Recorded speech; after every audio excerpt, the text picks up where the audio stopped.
Em primeiro lugar, nós queremos reconhecer que melhorou o esforço de remoção desses obstáculos, sobretudo pelos estados. Nós ouvimos o depoimento do secretário de Segurança de Mato Grosso, inclusive demonstrando que houve uma grande mobilização de recursos humanos, de tropas, para a garantia da desobstrução das estradas. E hoje o comandante-geral da PM daquele estado mencionou que, na hora presente, não havia bloqueios vigentes no Mato Grosso. A questão é que os fatores que inflamam esse tipo de ato, mais do que antidemocrático a essas alturas, além de antidemocrático, criminosos, permanecem por aí. A exemplo deste pleito de má-fé que foi formulado por um partido político no TSE, que não tem nenhuma viabilidade jurídica, absolutamente nenhuma, porque implicaria anular todas as eleições de todos os deputados federais, senadores, deputados estaduais e governadores do país. É muito difícil identificar um ato tão irresponsável quanto esse pedido que foi feito na história brasileira. Então, como esses atos permanecem, é claro, Isabela, que a gente trabalha com o cenário de haja uma reincidência. E aí a diretriz que a equipe de transição vai indicar é que nós temos um cenário inaceitável, que é o bloqueio de rodovias. Esse é inaceitável. Uma coisa é uma manifestação episódica, que faz parte da vida democrática em qualquer país do mundo. Numa rodovia, numa rua, numa via urbana. Temporário, datado, alguns minutos, algumas horas. Isso faz parte da vida democrática. Outra coisa é uma sabotagem, um bloqueio com impedimento de fruição de direitos fundamentais. O secretário de Segurança do Acre nos narrou que o abastecimento de água do Acre estava colapsando por conta de bloqueio em estrada. Porque os insumos necessários a tratar a água estavam retidos no Mato Grosso. Então, claro que há um cenário, há uma estratégia sendo trabalhada nessa direção, de que bloqueio de estradas, jamais. Há outros temas que aí caberão a outras instâncias de governo tratar.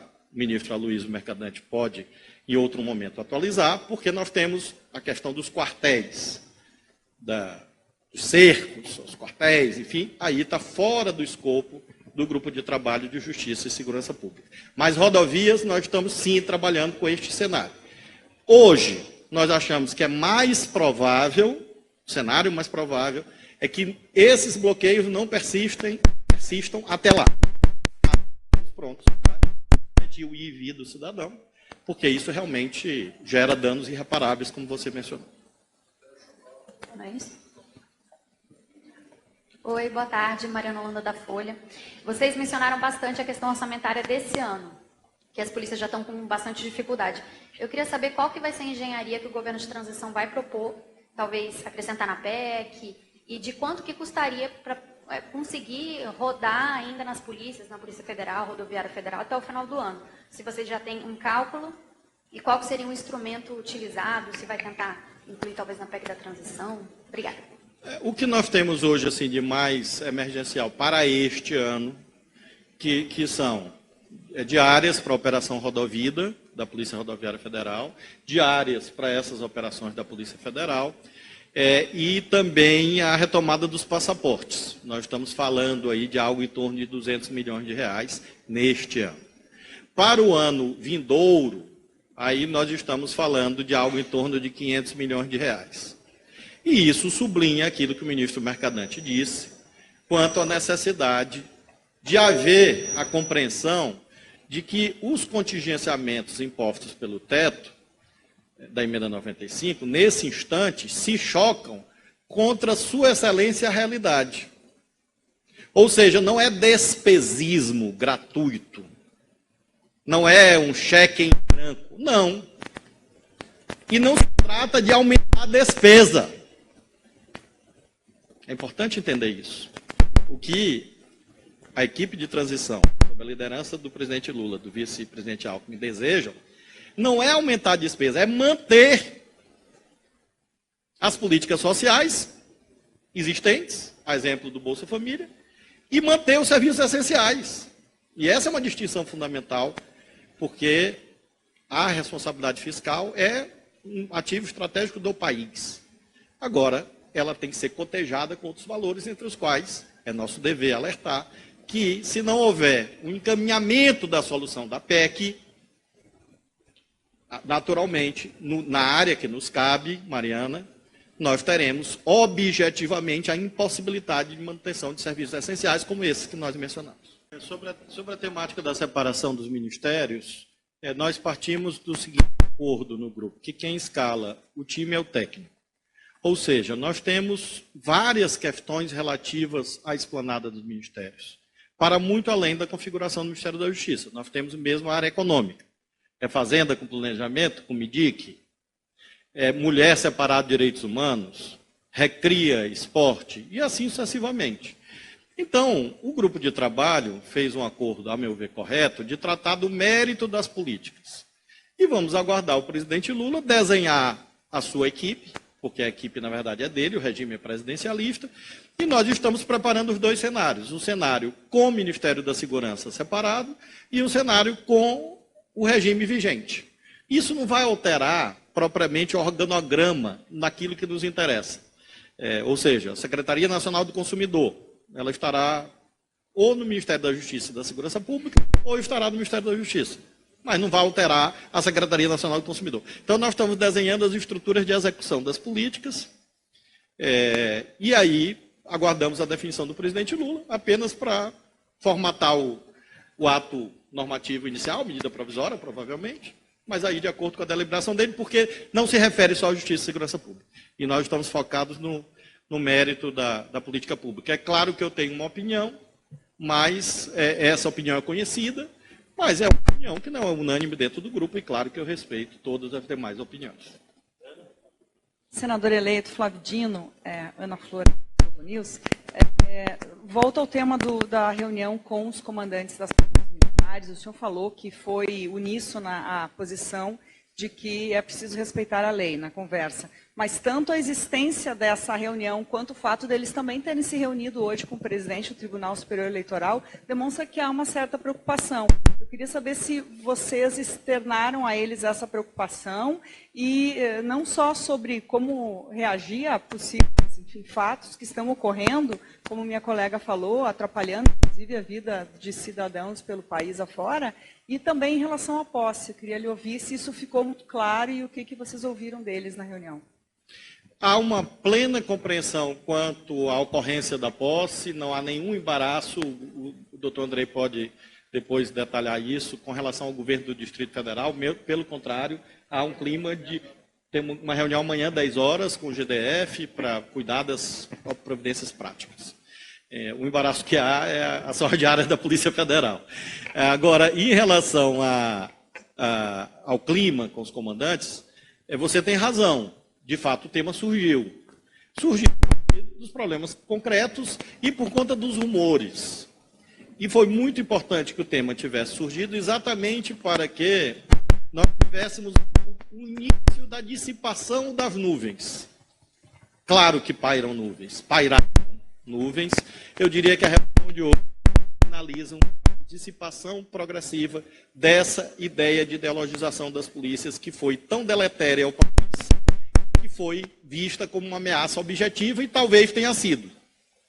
Mas eu, particularmente, achei muito importante que governadores, comandantes de governos diferentes, que inclusive não têm ligação com o nosso campo político, dissessem: a Polícia Militar é uma instituição de Estado, tem hierarquia, tem disciplina. A posição de todos os comandantes que foi consignada ao ministro Alexandre de Moraes na reunião do TSE foi de que a Polícia Militar não será fator de desestabilização. E nesse contexto houve depoimentos sobre engajamento de policiais militares em operações, inclusive em rodovias federais.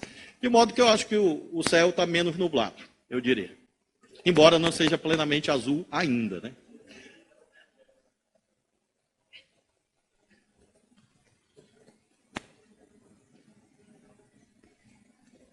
Oi, senador, boa tarde a todos. Isis Staciarini aqui, repórter da Rádio CBN. Nesse ano, houve a divulgação de um plano orquestrado para resgate de alguns líderes de facções criminosas perigosas, entre eles o próprio Marcola, que estava aqui em Brasília. Inclusive, houve a divulgação de que se planejava a entrada de 100 homens armados no presídio de Brasília, o que motivou, inclusive, a transferência dele aqui do Distrito Federal para o norte do país. De que forma essa falta de orçamento, esse contingenciamento, pode afetar a segurança de presídios de segurança máxima e também, de certa forma, aumentar aí o risco de planos de fuga como esse que a gente noticiou? Obrigada. Hoje, não há nenhum risco efetivo identificado em relação às penitenciárias federais. É importante lembrar que quem criou penitenciárias federais no Brasil foi o presidente Lula. É uma previsão da Lei de Execução Penal de 84 e foram criadas as penitenciárias federais que existem no Brasil, foram instaladas no governo Lula e, portanto, é uma política que tem todo o comprometimento pessoal dele. Agora, identificação de risco, como nós identificamos, PF, PRF, fronteiras, etc. Para as penitenciárias federais não houve ainda nenhum apontamento nessa direção em nenhuma das reuniões que nós fizemos, inclusive com as equipes técnicas do Ministério da Justiça, porque nós estamos também, a partir da minha visita ao ministro Anderson, ministro da Justiça, nós estamos também com pautas diárias de reuniões bilaterais entre a nossa equipe e a equipe técnica do Ministério da Justiça. Então, não houve esse apontamento de risco imediato para penitenciárias federais. Por outro lado, nós podemos sublinhar que esta visão quanto ao papel estratégico das penitenciárias federais vai continuar porque foi inaugurada pelo presidente Lula. Ele que inaugurou essa política no seu primeiro governo, acho que em 2005, se não me falha a memória, a primeira penitenciária federal, e vai continuar, sem dúvida. Agora, risco de colapso até o dia 31 de dezembro, não chegou nenhuma informação a nós sobre isso.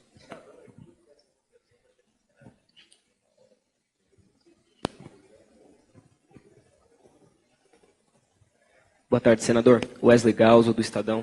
Senador, alguns membros do GT de Segurança e Justiça defendem a necessidade de ser apresentada uma proposta ao presidente Lula para alterar os protocolos de abordagem das carreiras policiais nacionais, como a PF, a PRF, para que se tornem mais humanistas e antirracistas para evitar casos como o do Genivaldo de Jesus. Nas conversas com as associações, isso foi abordado e há, de fato, um interesse para que isso seja implementado. E caso, como o senhor falou, que o governo vai apoiar a lei orgânica das PMs, essa pode ser uma condicionante do governo para que seja aprovado, para evitar que as polícias militares reproduzam esses comportamentos que levam a assassinatos nas periferias, também na hora de votar no Congresso? Sim, esse assunto surgiu e nós externamos a posição que é a do presidente Lula, no sentido de que o sistema de justiça não deve apenas não ser racista, ele deve ser antirracista. Ou seja, ele deve ter uma posição de engajamento na causa antirracista. E sim, também, nós temos um grupo específico, que é coordenado pela doutora Sheila de Carvalho, que trata exatamente de acesso à justiça e grupos vulneráveis, de modo que no relatório de transição constará um eixo relativo exatamente a essa compreensão de que acesso à justiça não é só você ter um tribunal de porta aberta. Acesso à justiça é muito mais do que isso, porque alcança essa dimensão dos grupos vulneráveis. Aí nós estamos falando do engajamento na causa antirracista, da combate à violência contra mulheres e feminicídios, de refugiados, de migrantes, todos os grupos vulnerabilizados na sociedade, e isso constará no relatório de transição e, claro, será entregue à futura equipe que o presidente Lula vai nomear, com a sugestão de que seja uma diretriz permanente da justiça e da segurança pública.